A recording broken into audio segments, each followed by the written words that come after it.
Hindi ka maniniwala sa nangyari sa akin. Baka dahil dito, magdalawang isip ka nang sumakay ng elevator. Mahilig ba kayo sa mga kwentong nakakatakot? Tara, sabay-sabay tayong matakot.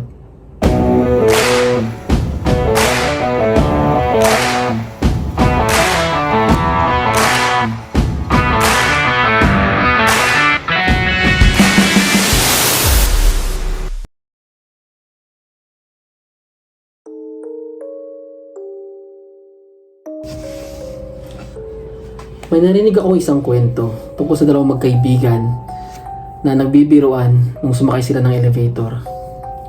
Pupunta sila sa 5th floor nun. At sinabi ng isang kaibigan na fan daw siya sa mga elevator operator ay nagpanggap itong isang elevator operator dahil wala namang ibang tao nung sumakay sila. Pinindot nito yung lahat ng buton papunta sa 5th floor. At kada floor na mag-stop yung elevator ay magpapanggap siya na binabati yung mga tao na pumapasok at tinatanong kung anong floor sila bababa kahit wala namang pumapasok. Nung malapit na sila sa destination nila, sa huling floor na yun ay sinabi niya ulit yung sinasabi niya sa kada floor na niladaanan nila. Pero laking gulat nilang dalawa nung hindi na magsara yung pinto ng elevator. Tumunog yung elevator at sinasabing overloaded daw ito. Pero nakakilabot doon, dalawa lang sila ang nakasakay. Dahil dito, na-inspired ako na i-share yung aking personal experience. Noong last year, it happened in Zamboanga City. Me and my wife decided na pumunta sa isang hotel para mag-relax kasama yung mga anak namin. Sikat tong hotel na to, kaya excited kami pumunta doon. On the spot yung pagpunta. Kaya pagdating namin doon, around 3 PM na ng hapon. Yung inassign na floor sa amin is ang 6th floor. Yung room namin doon ay maganda. Pagkapasok pa namin sa room, sobrang tuwang-tuwa ng mga bata. Dahil nagustuhan nila yung room and nag-explore sila doon. And excited din kaming lahat na mag-swimming. Ang ganda ng lugar na yun, masasabi ko talaga. Dahil relaxing siya, maganda yung ambience. Tapos, masarap yung pagkain. They have good food there. And, siguro after namin gawin lahat ng activities na gusto namin gawin doon is, bumalik na kami sa aming kwarto, sa 6th floor. Nagsiset up ako nun para mag-work. Dahil kahit nagre-relax kami, may trabaho pa rin ako. Nagkukwentuhan kami ng aking asawa nang biglang humingi ng pagkain ulit yung mga bata. Gusto nila ng snacks. Sabi ko, sige, pumili na lang kayo ng makakain nyo sa menu. I-room service na lang natin. Sabi ng mga bata, ayaw nila dun dahil wala naman silang nagustuhan sa menu. Kaya wala akong choice. Kailangan kong bumaba ng mag-isa. Pagkalabas ko sa kwarto, medyo bumibigat na yung pakiramdam ko. Habang naglalakad ako sa malawak na hallway ng 6th floor, kapansin-pansin na parang kami lang yung tao ng mga panahong yun. Nung malapit na ako sa may elevator, napansin ko yung mga ilaw doon na medyo nagbiblink, para bang nag-fluctuate to. So, inoobserbahan ko ito, nag-fluctuate nga talaga siya. Pero, di na ako nagpadala sa kaba na nararamdaman ko dahil ayaw ko takutin yung sarili ko. Kasi nga, mag-isa lang akong sasakay sa elevator. Nung panahon ito, dumating na yung elevator at papasok na ako.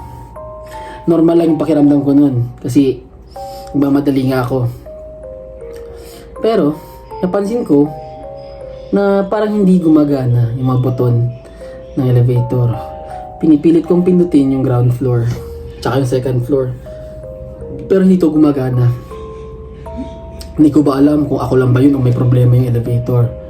Nung hindi talaga gumagana yung mga buton ay nag-decide na ako, sige, lipat na lang ako ng elevator, sabi ko sa sarili ko.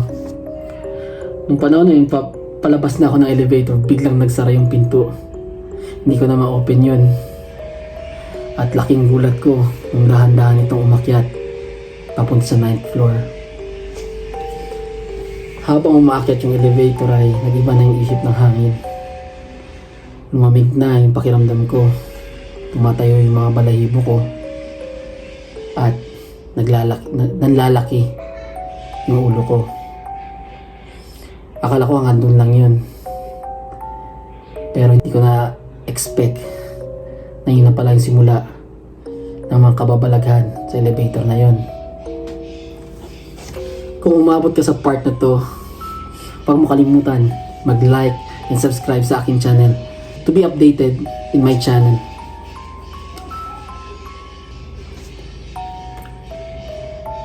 Hindi ko in-expect kung anong makikita ko sa 9th floor. Dahan-dahan nagbukas yung pinto ng elevator. Nanlamig talaga ako. Pagbukas nito ay walang tao. At walang kahit isang bukas na ilaw sa floor na yun. Yung tanging ilaw na meron ay kung saan yung elevator. Kung anong ka sa view ng ibang tao ay makikita mo na ang elevator lang talaga may ilaw at ako lang yung makikita mo mag-isa. Mas lalo pa tumindi yung kaba ko dahil ayaw pa rin gumana ng elevator. At sa pagkakataong ito ay sobra na yung takot ko. First time yung nangyari sa akin sa buong buhay ko. Pinipindot ko, pinipindot yung lahat ng buton. Kung kahit anong floor na basta bumaba yung elevator. Kaso hindi nagsasara yung elevator. Hindi rin gumagana yung mga buton. Hindi ko na alam yung gagawin ko. At sa mga panahon yun, para bang may isang nilalaw or entity na hindi ko makita ang tumayo sa harap ng elevator. Matay yung balayo ko. Hindi ko makita yun. At bumigat lalo yung pakiramdam ko. At sa mga panahon ito, sobra-sobra na yung takot ko. Nagdasal na lang ako na sana hindi ako pabayaan ng Diyos. At paalisin niya ako sa lugar na yun. At makaalis ng ligtas din. Pagkatapos magdasal ay biglang gumana yung elevator.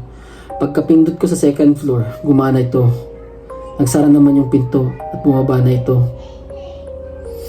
Hindi ako makapaniwala sa nangyari. Kahit ngayon, iniisip ko yun, di pa lang makapaniwala. Pagkabalik ko sa kwarto namin ay kwento ko sa asawa ko yung nangyari. Natakot na siya sumakay ng elevator nung gabing yun. At kahit ako, nung kinakwento ko yung grabe, hindi ko pa rin talaga ina-expect na mangyayari yun. Nung pagkatapos, kinabukasan ay may nakausap ako isang empleyado habang nagbe-breakfast kami. Sabi niya sa akin, wala daw tao sa 9th floor pag weekends. So, wala nga talagang tao nung time na yun para pumindot ng elevator doon para umakyat. Kusang umakyat yung elevator. Walang dahilan, hindi ko alam. Hanggang ngayon, napapaisip pa rin ako kung ano ba talaga yung nangyari. Bakit nangyari yun sa akin? Pero ito lang masasabi ko na hanggang ngayon ay takot pa rin akong sumakay ng elevator na mag-isa. Sa mga nanood ng ating episode ngayon, maraming salamat. At sa mga bagong viewers natin, again, don't forget to like, subscribe our channel to be updated to our new episodes. Shoutout nga pala nun sa mga solid nating supporters and kay Jack and Tina for giving me this t-shirt na galing pa sa Japan. So, hanggang dito na lang tayo hanggang sa susunod.